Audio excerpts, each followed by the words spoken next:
what an evening. What an evening. We're running out of that now in the UK, so I thought while it's a gorgeous evening, before it gets dark, about 4 o'clock, I thought we'd get out on the GSXR and let's talk about the good and the bad with the GSXR1000R. Double R.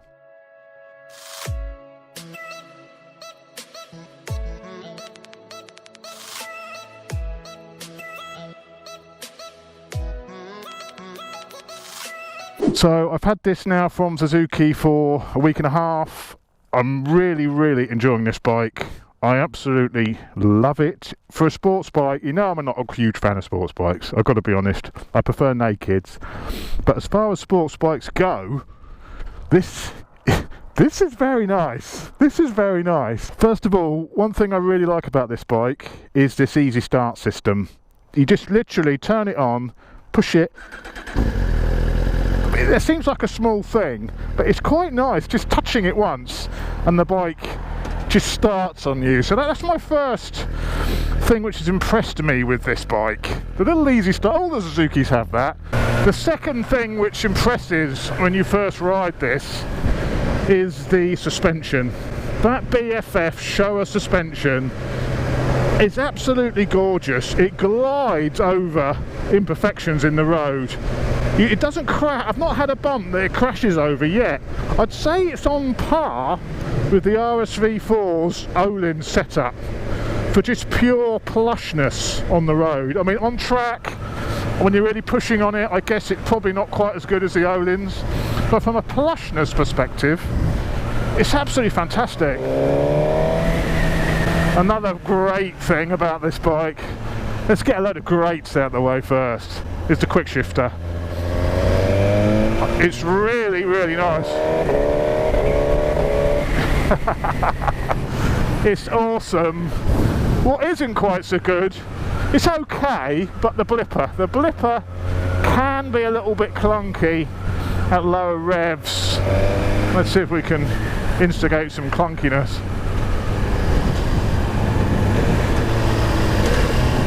Yeah, not too bad there. I mean, I'm saying the blipper's a bad thing. It's just not 100% smooth 100% of the time.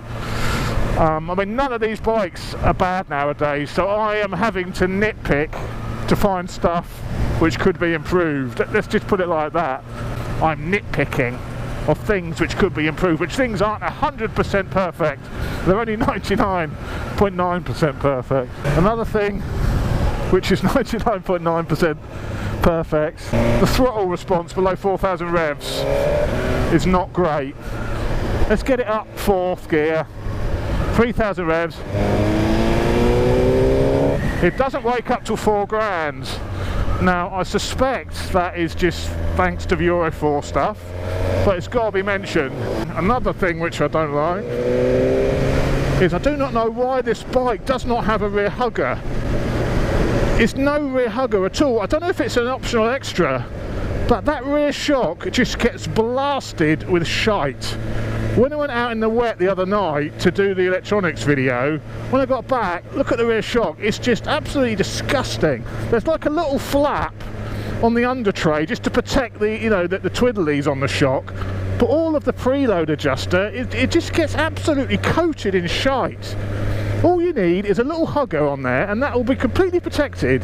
The thing which I really don't like, and the thing which is only 95% right, is the front brake. I don't know why, after years of development, the GSXR is still suffering with poor front brakes. I mean, they threw Brembos at the problem a few years ago, but the actual power of them is fine. It's just this lever move, it does nothing. That there does nothing whatsoever. Which when you want to go for your brakes, you want them there straight away and then they're progressive. You don't want to wait a good centimetre until they even start to engage. I know people have changed the pads and it makes it slightly better, but it still doesn't fix it. So, you know, it's something which definitely needs to be addressed, and if it was mine, I'd have to fix that. I don't know if it's because of the master cylinder, maybe some braided lines, but it needs sorting. It needs sorting. I've actually moved the lever all the way out now because it's a little bit too far out. But if you don't have it out there, it'll actually come back and it'll squash your fingers and you won't be able to give it full brakes when you need to. So that is an issue. The front brake needs addressing. Oh, gets bumpy down here. And you watch this suspension just lap it up. Glide over the bumps. It's bumpy, but I don't know because I've got the BFF. Woo! She's quick, and that brings me on to the next thing which I love about this bike. The engine is a masterpiece.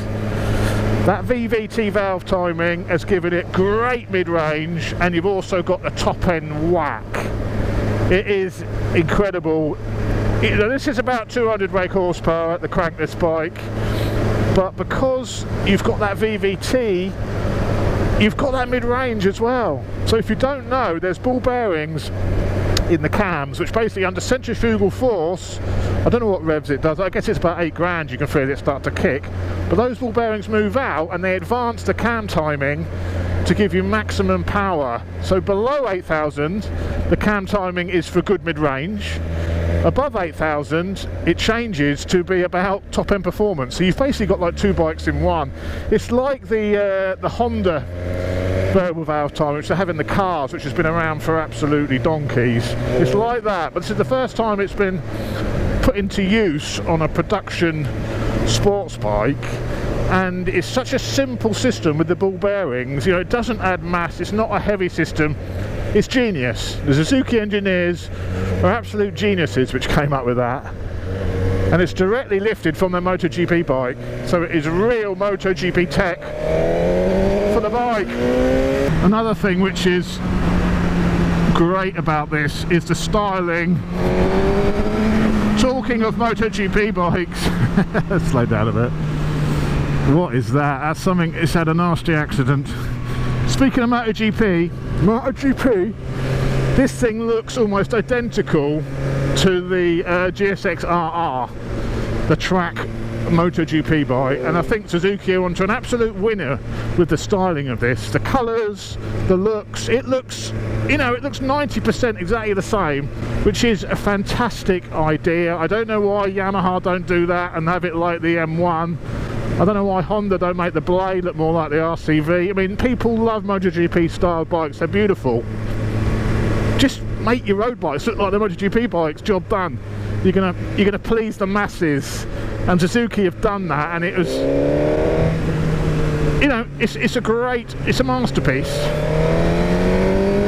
The looks of this thing are absolutely fantastic. Oh, we've got ourselves a Fiesta. Also, the fit and finish of this is, they've gone above and beyond. Normally the Suzukis look a little bit cheap in certain areas, but the attention to detail that they've really worked hard on this bike, and it really shows. They wanted back the sports bike crown with this, and you can tell they've really gone to town on it. Even like the fairing and the screen bolts, they've got flat-headed bolts just for maximum, you know, aerodynamics, and all the fairing bolts are flat for weight saving, for aerodynamics, little things like that. They've just thought about everything. I mean, look, even that GSXR is illuminated. The little badge on the bottom of the clocks is illuminated. They've chucked a lot of good stuff with it. Proper fuel gauge on this, which is very rare on sports bikes. I don't know why. I don't know why all sports bikes don't have a fuel gauge, just in this day and age, but they don't. This has. It's very stable feeling. It does just lie down in the bends. It's not the lightest sports bike out there. It's a little bit wet, so I'm a little bit careful. It's not the lightest sports bike out there, but it is stable. It handles exceptionally well.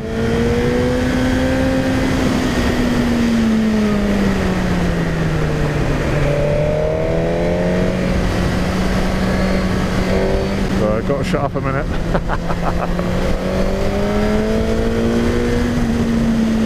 Get it in that sweet spot, get it in the power above 8,000 revs.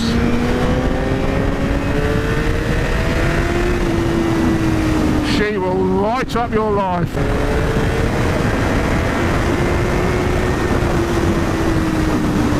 Woo! The thing is a missile. The thing is an absolute missile. It is quick. Second gear.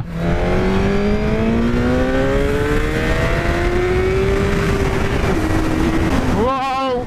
Yeah, that engine is incredible. I've got level 4 on the traction control, and this brings me to another of my gripes. The traction control is linked to the anti-wheelie, so the more traction control you have, the less it will wheelie. So level 1 traction will let you basically pull huge wheelies, and I think you could actually flip the bike with level 1 traction without too much trouble, as almost did. That's on level 4, and as you saw, it was putting a pretty... it was coming up a fair bit back there on level 4. So I wish they'd isolate anti-wheelie and traction controls. A lot of bikes do this, it's not just the GSXR, that's a common thing. Remove the link between anti-wheelie and traction control, make it a separate system so I can turn it off without having to turn my traction control down.